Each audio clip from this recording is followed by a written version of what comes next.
How to change Spotify payment. Hello everyone, welcome back into the channel. On this video today, I'll guide you through the steps on how you can change Spotify payment method.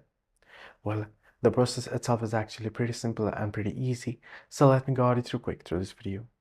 In order to change payment method for Spotify, what you can do is now instead of trying to do it on the application, there is no any such option in the application. So you want to head over to your browser, either on your phone or on your desktop. You want to head into spotify.com and you want to log into your account.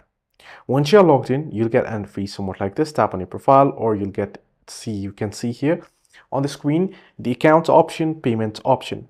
So on payments, you can see the saved payment cards option. So in order to change your payment method, you want to change your payment cards, right? So what you want to do is you want to simply tap on the particular saved cards and you want to go ahead and delete it.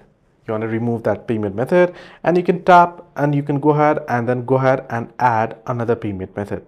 So this is the way that you can change your payment method on Spotify. Hope this video helped. Do like and subscribe, and do not forget to leave the comments down below if you have any further issues as well.